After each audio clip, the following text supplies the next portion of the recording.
Hi, it's Dan from Tornado Talk. The way we keep this show free for everyone is with your support. And with the holidays around the corner, you might be searching for a perfect gift. We have a special offer right now. Order an Eton Zone Guard Plus AM/FM Weather Alert Radio and 2 Tornado Talk koozies for just $25. We'll deliver it to your doorstep absolutely free. Just click on the weather radio icon on our website, tornadotalk.com. That's tornadotalk.com. The only way we can continue to make this show available free is with your help, and we thank you in advance.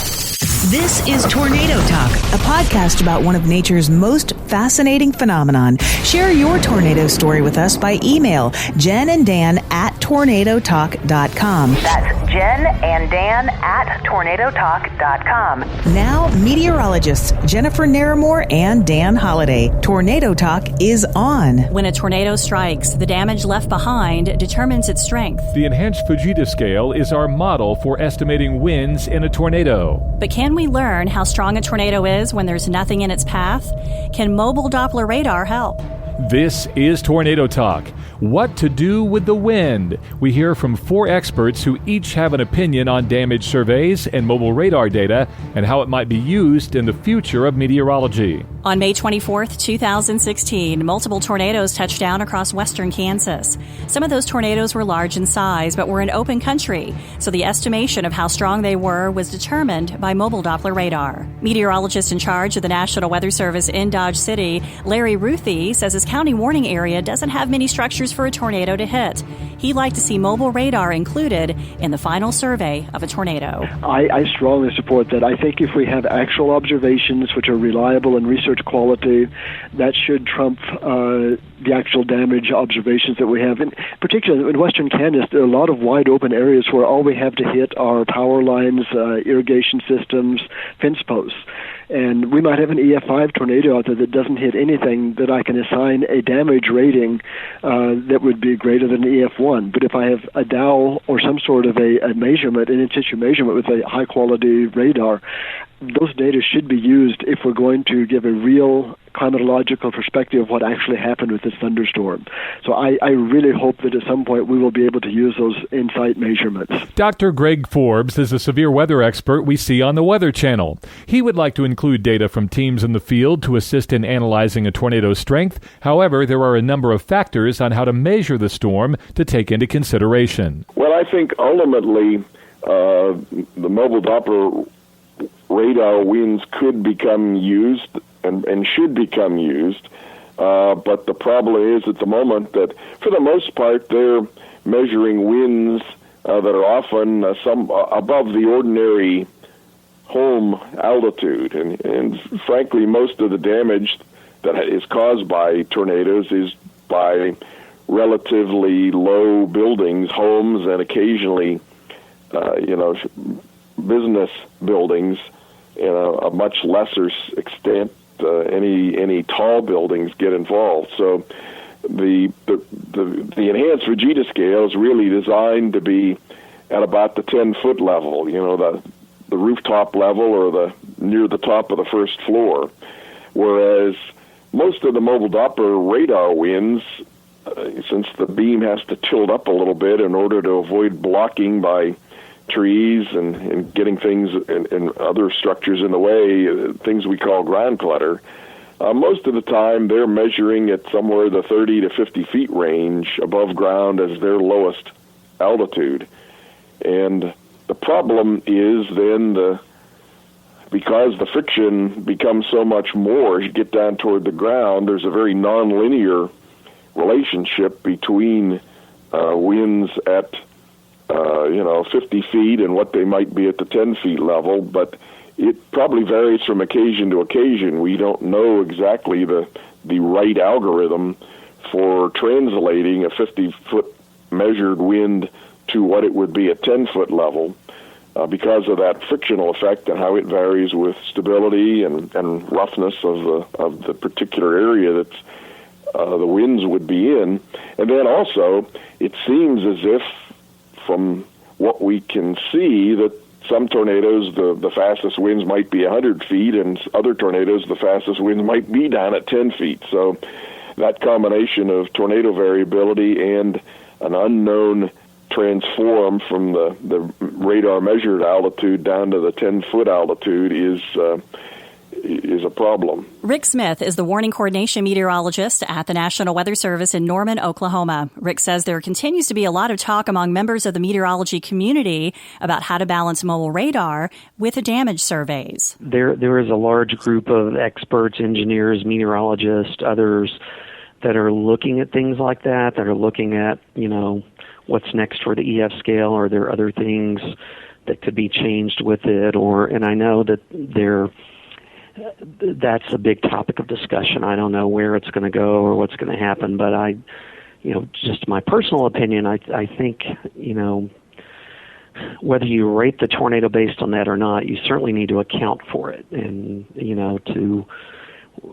some have proposed, have two scales, have a radar scale and a damage scale. So you could end up with something like R2D2, with radar indicated it was a EF2 and damage indicated it was an EF2. So there's nothing official that I've heard that's moving forward with that, but there's a lot of discussion, and there is a real recognition within the scientific community that's going to need to be accounted for.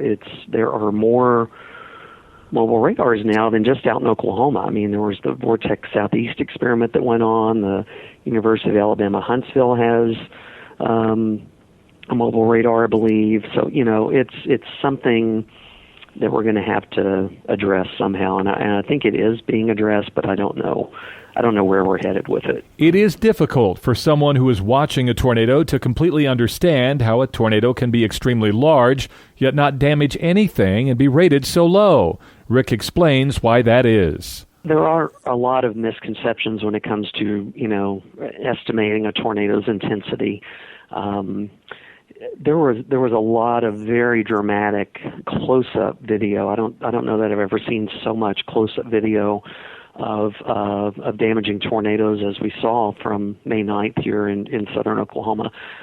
And that just the motions and the appearance of trees apparently being ripped out of the ground and structures exploding and just a lot of destruction. And things we didn't used to see, but now with more cameras and more eyes out there, we're seeing more of this. To see that and then have the Weather Service come out and say, well, it was only on a scale from 0 to 5, it was only a 3. Sometimes that's just hard for people to wrap their heads around. But it, the only way we can rate tornadoes is based on the damage that they produce. There were mobile radars that sampled the winds inside these tornadoes, some at close range and some at fairly low levels within the tornado. At this point, the way the EF scale works and the way the Weather Service works, we can't use those numbers. We can't use Doppler radar measured wind speeds to rate a tornado because we are using the EF scale, which is a damage scale. So the size of the tornado, the appearance of the tornado, the apparent violent motion within the tornado, the fact that a car was thrown X number of hundreds of feet. There's a lot of things that happen in tornadoes, and when we see tornado video, that make us think that a tornado might be violent, might be EF4 or EF5. But the bottom line is it can't be EF4 or EF5 unless it hits something and produces EF4 or EF5 damage. Tim Marshall is a meteorologist, an author, and structural and forensic engineer. He works at Hague Engineering in Texas. Tim, along with Dr. Greg Forbes, was on the development team that came up with the Enhanced Fujita Scale for tornadoes. He feels strongly about how new data should be integrated in the final rating of a damage survey. Well, we always need to maintain one. You start getting into multiple scales, and it gets to be really complex. So we need to maintain one. But we also need to state where the observation is coming from. I mean, if you go out and do a field survey and you're rating a house or a school on damage, then you just need to indicate that this is a damage-based number. If you have a Dow rating, then you need to indicate that it's a Dow-based number. The problem with Doppler on wheels is that radar does not measure wind. It is an instantaneous value of energy that comes back to the radar, and that it gets deciphered through a bunch of algorithms on what the speed could be. And it's not a point measurement. It is an area-weighted measurement based on reflectivity, and it's measuring kind of an average in a volume. So this is a problem, and that volume is huge. So we're comparing apples and oranges when we try to talk about what's a point measurement versus what radar does. And so for right now, the Weather Service has been directed not to include Doppler on wheels measurements in their evaluation. I think it'll eventually happen, but I think you need to use it as a grain of salt that it is apples versus oranges. There needs to be some way to compare a Doppler on wheels measurement with an actual measurement. Maybe there can be towers, instrumented towers that are there during like a gust front or something, and then you have a Doppler on wheels nearby and you measure that and compare the two. You know, what's the readings on the wind tower versus what the readings are on the Doppler on wheels. Try to do some calibration. Our experts agree that new data should be used to help us learn and understand even more about each tornado, but how all of it is factored will be something we likely see evolve over time. Do you have a story about tornadoes you'd like to share? Let us know, and you'll be featured on a future program. Just email us at jenanddan@tornadotalk.com. Next on our Halloween edition of Tornado Talk, twisters from the past come back to haunt us. What is the scariest tornado you've ever seen? We relive monster multiple vortices and things that set off our weather radio in the night. It's Frightening Funnels on episode 24 of Tornado Talk.